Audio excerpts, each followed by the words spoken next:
Senhor, faça de mim um instrumento de sua paz. Senhor, faça de mim um instrumento. Rogai por nós, Santo Antônio de Deus, para que sejamos dignos das promessas de Cristo. Nossa Senhora da Graça, Rogai por nós. do Pai, do Filho e do Espírito Santo. Amém. O que é um dogma? O dogma é uma verdade de fé revelada, que a igreja se baseia pela escritura, pela tradição e pelo magistério. Aquele tripé que a gente viu no encontro passado, né? Coloca um tripézinho: a tradição, o magistério e a escritura. Se um se levantar, se a gente tirar um, tudo cai, né? Desmorona. Se ficar um só, cai do mesmo jeito. Então precisa dos três para os três se apoiarem, né? Os três precisam se apoiar no tripé que a gente coloca para sustentar. Não é? Cadê o tripé? Se um for tirado dali, a estrutura toda cai, né? Então, imagina ali, de um lado a escritura sagrada, não é a palavra de Deus. Olha a diferença, a palavra de Deus para a escritura. Qual é a diferença? Qual é a diferença de palavra de Deus para a escritura? A escritura é a palavra de Deus escrita, né? A palavra de Deus escrita. É difícil entender isso, todo mundo compreendeu bem isso. Alguém tem alguma dúvida com relação a isso? A escritura, a Bíblia, é a palavra de Deus escrita. Então a escritura, o magistério, que é o ensinamento da igreja, e a tradição, que é a tradição apostólica, aquilo que a igreja herdou dos apóstolos, é isso que faz o fundamento, isso que sustenta a nossa fé, isso que sustenta a doutrina da igreja. Então, o que é um dogma? Às vezes a gente pensa que dogma é uma invenção da igreja. Os protestantes pensam que o dogma é uma invenção da igreja. A igreja determinou hoje que Nossa Senhora subiu aos céus. O dogma da Assunção de Nossa Senhora foi o último a ser proclamado. O último dos dogmas marianos. É recente, 1950.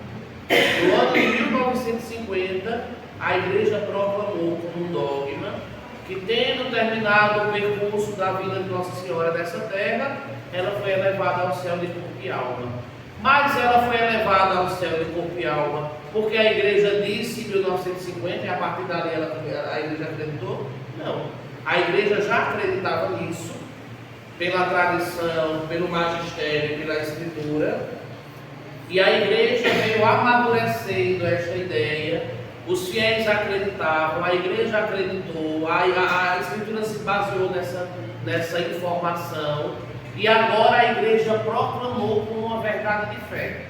Quando a igreja proclama como um dogma, como uma verdade de fé, todos os cristãos têm a obrigação de acreditar. Se eu não acredito em um dogma, eu estou fora da comunhão da igreja. Porque a igreja, ela é católica, ela é completa, universal. Isso é a catolicidade da igreja. Se eu não acredito no todo que a igreja diz, se eu sou apenas uma parte, eu não sou o corpo de Cristo. Eu não faço parte da comunhão. Então, isso chega a ser um pecado, Frei, por exemplo, se acontece da gente não acreditar em alguma coisa da igreja? se for dogma, se for verdade revelada. Isso chega a ser um pecado? Sim, você está fora da comunhão, você está excomunada. O dogma é algo que eu preciso acreditar, porque é uma verdade de fé. Não é qualquer coisa. A igreja vai dizer agora que, sei lá, todo anjo tem um rabinho de Satanás. Não é uma loucura que a igreja vai ter que dizer, não é? Não é uma besteira que, eu acredito se eu fizer. Aquilo que a igreja determina como dogma é algo que está centrado na nossa fé católica.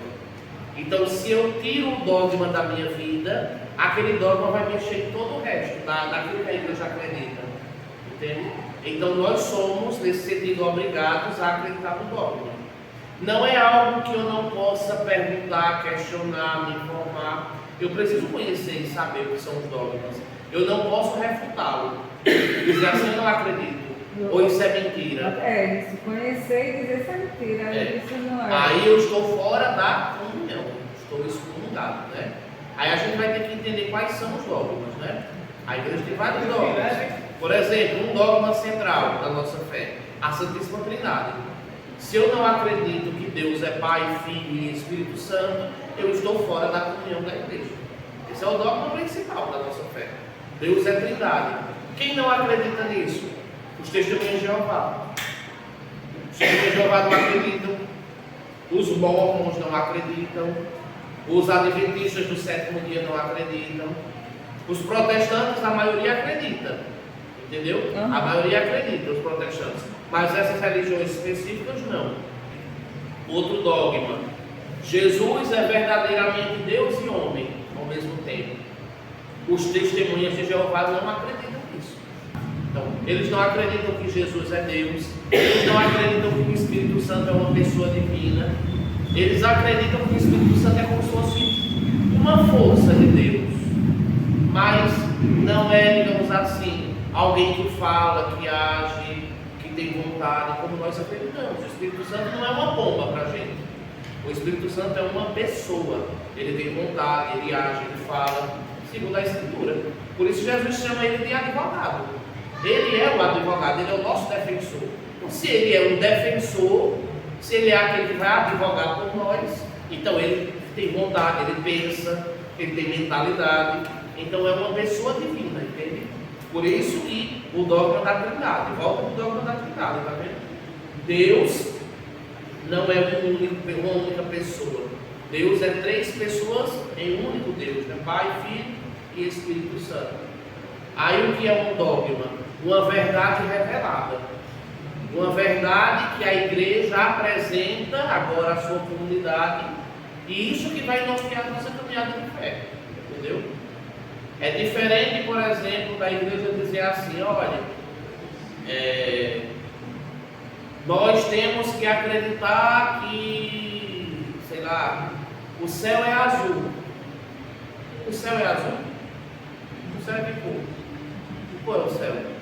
A gente está vendo azul, mas a gente sabe que esse azul é o resultado das gotículas de água, não sei de que, não sei de que, não sei de que. A gente vê azul, mas na verdade o céu não tem cor. É o infinito, né? Então, quando a igreja diz uma coisa, quando a igreja determina um dogma, é quando a igreja tem certeza de que aquilo é fundamental para a nossa fé, para a nossa vida espiritual. A igreja diz que Nossa Senhora é a Mãe de Deus. Por que a igreja diz que Nossa Senhora é a Mãe de Deus? A igreja se baseou na Escritura, na tradição e no magistério. Então, a igreja tem um sentido de dizer que ela é a Mãe de Deus. Por quê? Volta para o dogma da Trindade, porque Jesus é Deus. Se ela é a Mãe de Deus, ela é a Mãe de Jesus. Se ela é a Mãe de Jesus, ela é a Mãe de Deus. Jesus é o Senhor Deus, né? Então, partindo desse primeiro dogma, então anotem aí quais são os dogmas marianos. Primeiro, maternidade divina. Vou colocar aí na caderninha. Maternidade divina. Segundo, virgindade perpétua. Terceiro, concepção imaculada. E quarto, assunção ao céu. Vamos dizer juntos? Primeiro, maternidade divina. Segundo, Virgindade perpétua. terceiro, Concepção imaculada. quarto. Assunção ao céu. Bem, esses 4 dogmas são os dogmas que falam sobre Maria, né? Sobre Nossa Senhora.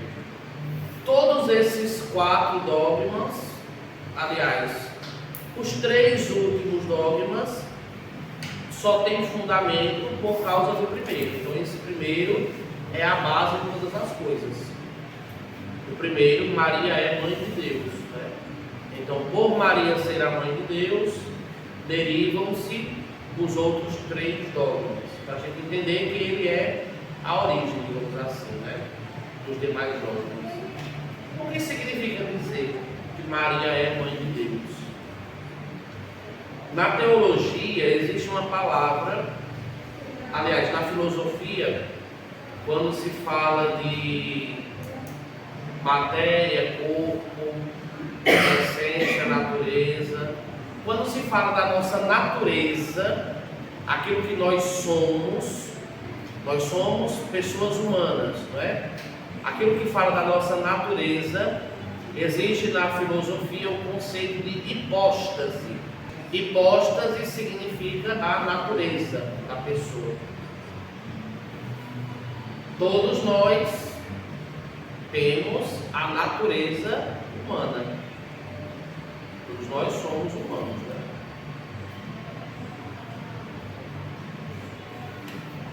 Em Jesus há aquilo que nós chamamos, em Jesus há, pode escrever AHA, a união de duas hipóstases.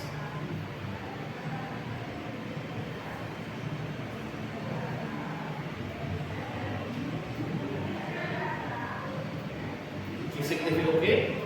Em Jesus há a união de duas o quê? Naturezas. Quais são as duas naturezas de Jesus? Humana e divina. Então coloquem aí. Que são a humana e a divina. Coloca assim: elas não se confundem e não se separam. Estão unidas inseparavelmente. Sendo que Maria gerou o quê? Qual das naturezas Maria gera? Maria gera a natureza humana de Jesus. Sendo que, se ela gerou a natureza humana de Jesus, e a natureza humana está ligada inseparavelmente da sua natureza divina, logo, Maria também dá à luz a natureza divina de Jesus. Isso é claro?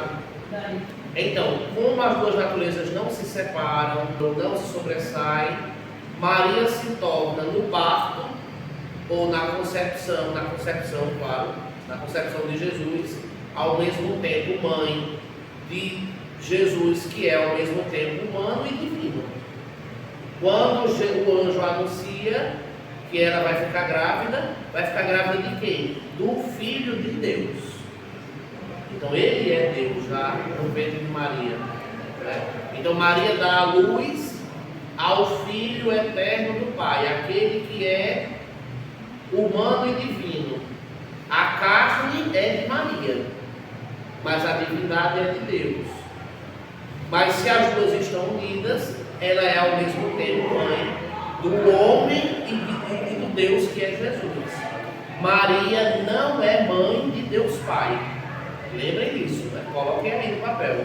É porque a gente não tem o costume de dizer que Jesus é Deus. A gente tem o costume de dizer que Jesus é o Filho de Deus. A gente não se acostumou a chamar Jesus de Deus, infelizmente. Jesus é Deus tal qual o Pai é Deus na eternidade, tal qual o Espírito Santo é Deus igual, não tem diferença. A gente só lembra disso quando a gente celebra a Santíssima Trindade, hein? Pois é. É um problema, não é? A gente pensar nisso. Olha, aqui é um esquema para a gente entender a Santíssima Trindade. Olha para mim agora, todo mundo preste atenção aqui. Quem é esse? Pai. O Pai Não é filho. não é o Filho. O Filho não é o Espírito Santo. O Espírito Santo não é o Pai. Certo? Certo.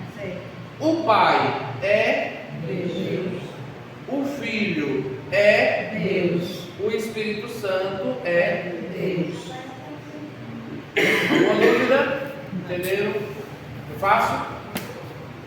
Nunca mais misturar. Dos três, quem se encarnou?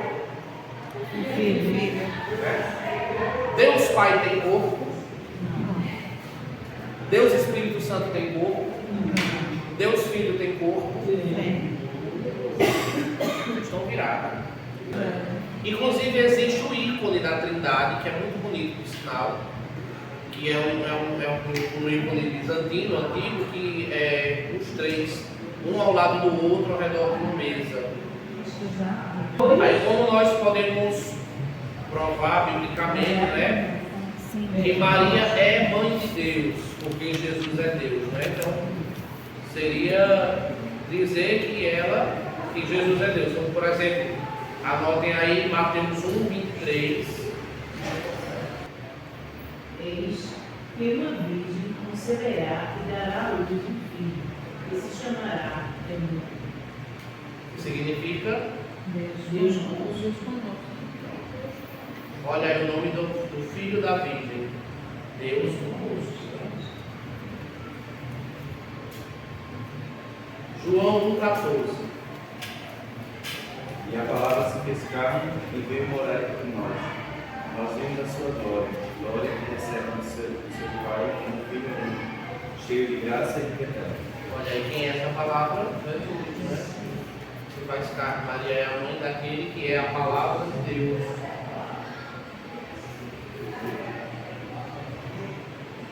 João 10:30. Eu e o Pai somos.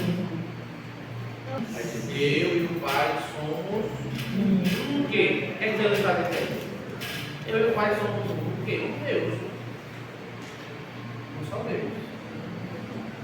Lucas 1:31-32. Eis que conceberás e darás à luz um filho, e lhe porás o nome de Jesus. Ele será grande e chamar-se-á Filho do Altíssimo. Olha, pronto, vê aí. Eis que darás à luz, e o quê?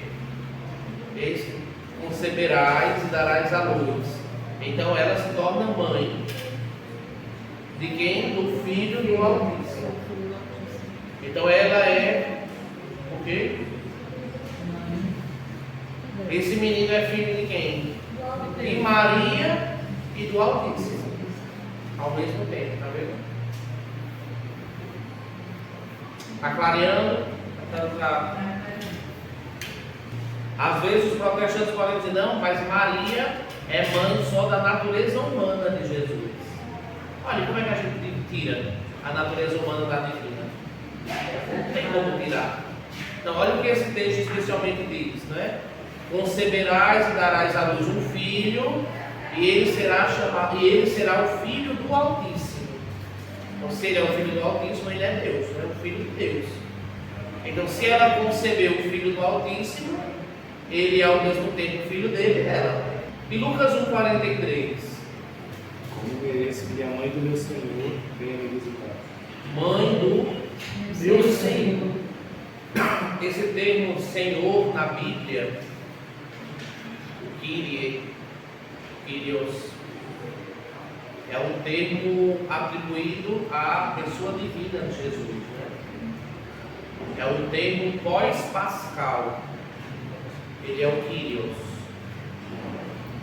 É um termo dado a Jesus após a ressurreição. Ah, mas aqui não é antes da ressurreição? Jesus está nascendo agora, mas a Bíblia foi escrita pós-ressurreição. Entenderam essa diferença? Presta atenção nisso, isso é importante. Sempre que os evangelhos chamam Jesus de Senhor, esse termo Senhor, que é uma tradução no grego Kyrios, é uma expressão, é um termo pós-pascal dado a Jesus por ele ser Deus ressuscitado, né? Após a ressurreição, os cristãos reconhecem que ele é o Kyrios, o Senhor, o Deus. Então é um termo dado a Jesus, que os cristãos dão a Jesus após a ressurreição. Então por isso que a Bíblia, como foi escrita após a ressurreição, sempre será chamada de Kyrios, o Senhor. É um termo, um atributo divino dado a Jesus. Está bem lembrado, esse dogma da Mãe de Deus, ou você escreva assim, Theo, esse primeiro pedaço, né? Theo.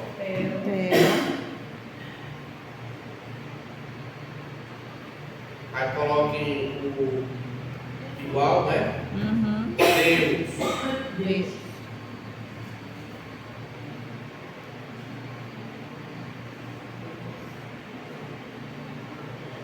Aí embaixo, tocos.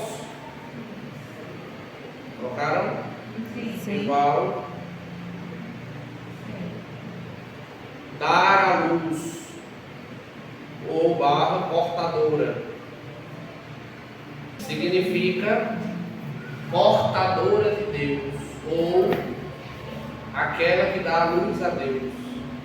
Aí coloquem aí, para finalizar isso aí, este dogma foi proclamado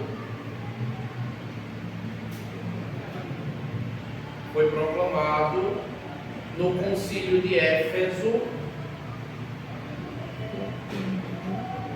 no ano de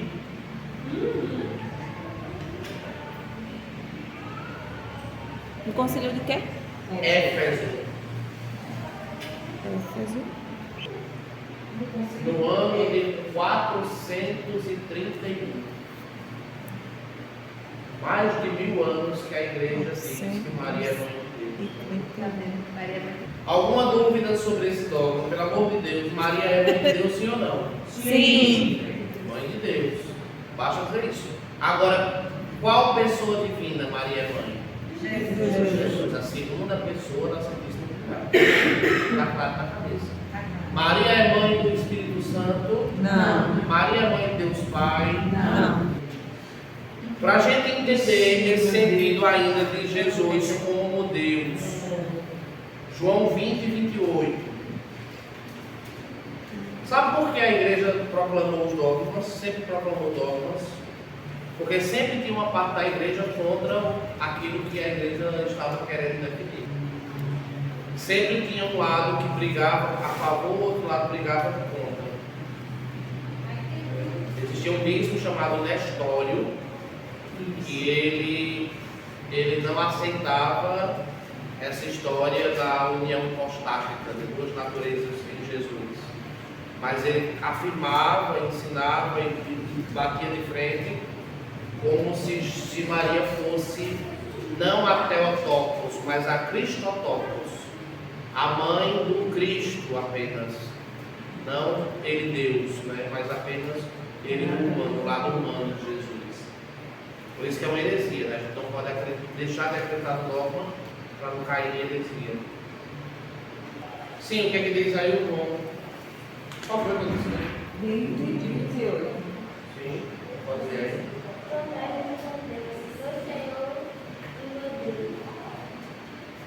Como é? Tomé respondeu: Meu Senhor e meu Deus. Meu Senhor E meu Deus. A expressão de fé de Tomé, né? Meu Senhor e meu Deus. Sobre esse dogma está claro? Ficou claro, sim. Porque escreveu demais, né? Agora, quando alguém disser, eu vou saber responder. Vai saber responder. Não vou ficar de cara mexendo, calada, com medo de dar resposta. Da resposta. É isso aí. Gostei. E é o que acontece muito com a gente, né? A gente não tem, aí quando a pessoa pergunta qualquer coisa, você fica tipo, não sei. Você, às vezes a gente até pode saber, mas a gente tem a dúvida, o medo de responder, porque não tem a certeza. Né? Outra coisa que é interessante lembrar também, não é? É aquilo que a gente reza no credo, gerado e não criado. Maria não criou Deus, né? Não é ela que faz com que Jesus se torne Deus a partir do seu nascimento. Será que Eu coloquei aqui assim, você vai entender o que eu falei? não significa que Não. Maria criou Deus, mas que ela deu a luz a Jesus, o Filho de Deus encarnado, para poder compreender. Isso. Por quê? Porque ele é o verbo que foi gerado antes do Pai sobre todas as coisas. Não é assim que diz o credo. Gerado na eternidade como Deus, o verbo de Deus, e gerado de forma humana no ventre de Maria.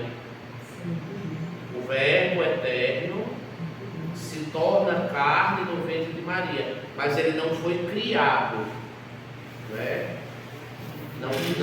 Ele não começou a existir. Porque ainda tem gente que pensa assim. Jesus começou a existir quando nasceu de Maria. Antes não existia. Não podemos pensar assim. Ele é gerado do Pai por toda a eternidade e nascido de Maria, mas não foi criado. Né? Não foi criado. Como se não existia e passou a existir. Entende isso?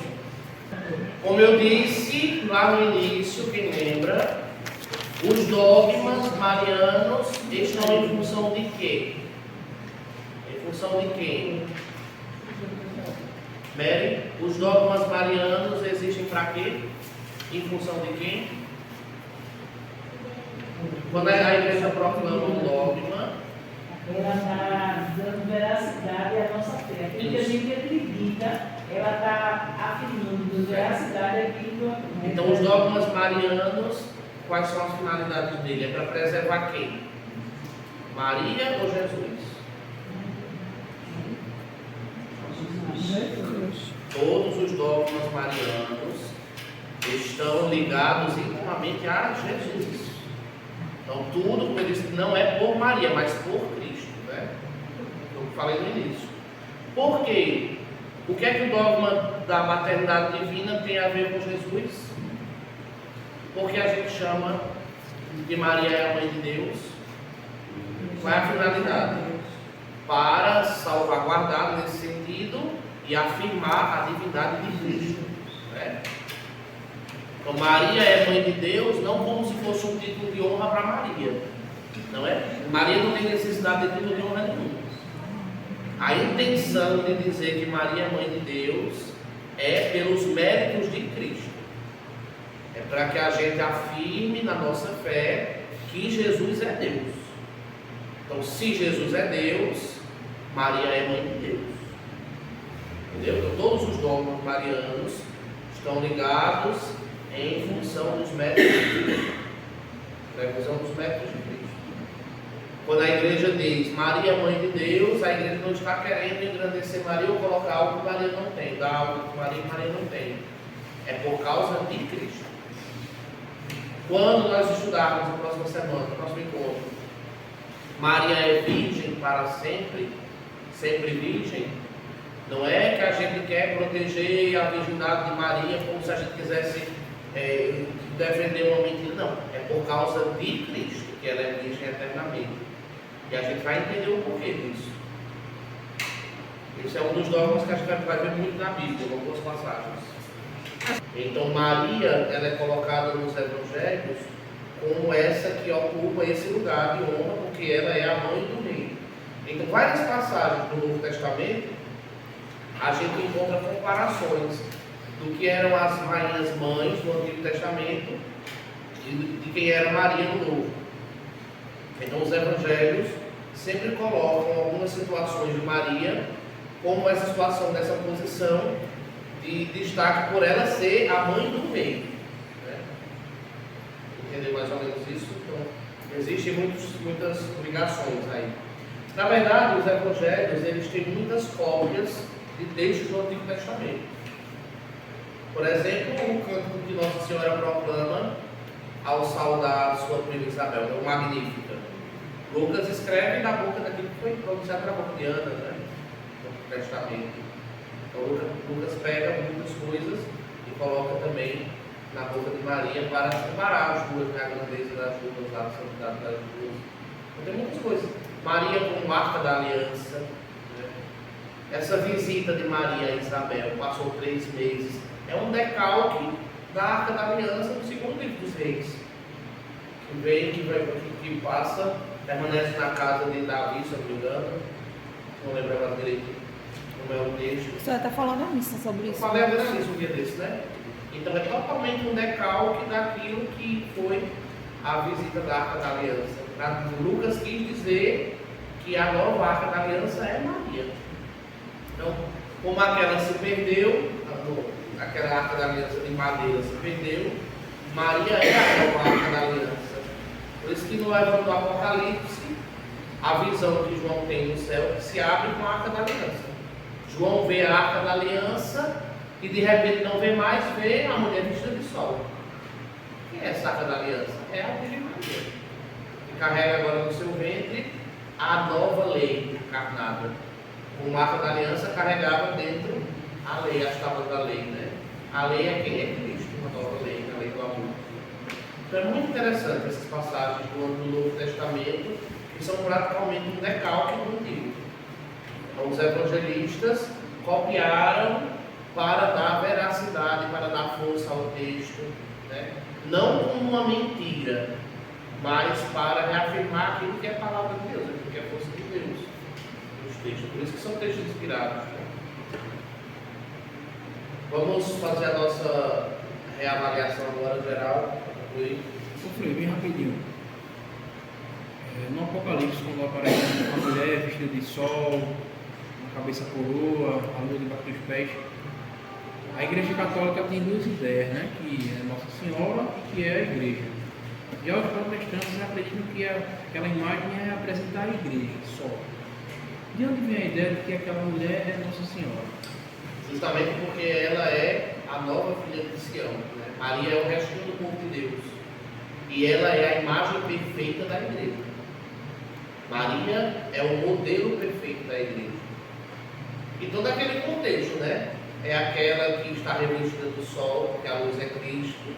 É aquela que está para dar luz ao Filho que vai salvar a nação. Então, toda essa imagem leva a perceber que é Nossa Senhora também. A visão de Arca da Aliança, ela é a Arca da Aliança surgida do céu.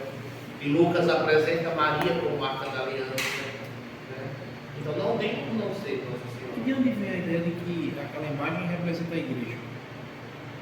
Aí tem uma aula só sobre isso. Porque ela é o corpo de Cristo também. A gente pode tirar um dia só para aprofundar isso também. Eu teria que ver os versículos também, trazer alguns versículos. É mais fácil ver Nossa Senhora nessa imagem do que ver a Igreja. Onde foi proclamado o dogma da maternidade divina? Da de Éfeso. Éfeso. 31. Quem foi o bispo que contestou esse dogma? Eu não anotei o nome dele, não. Também não tem. Nestório. A heresia do nestorianismo nega que Maria é a mãe da natureza divina. Né? Deixa eu ver mais. Quantos são os dogmas marianos? 4. Quais são? Maternidade divina, virgindade perpétua, concepção imaculada e assunção ao céu.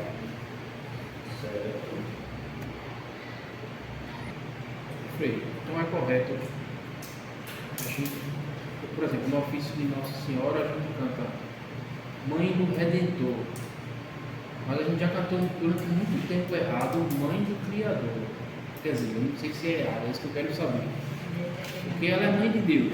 Mas aí Deus é Criador, é Redentor e é Santificador. Eu cantar Mãe do Criador seria errado? Não, porque Jesus também faz parte da criação, né? É muito assunto. Agora só você quer o curso bíblico.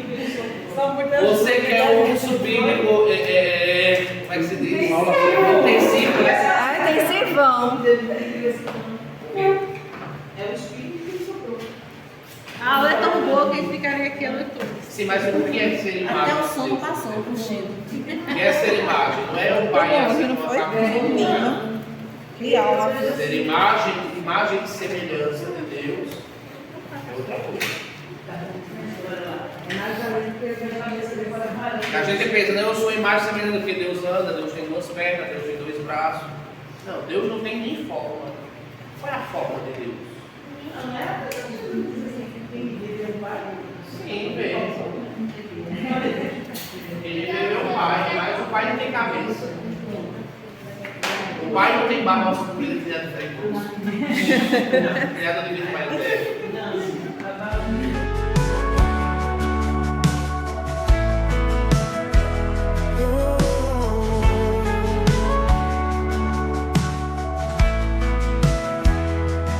Em teu nome há poder, em teu nome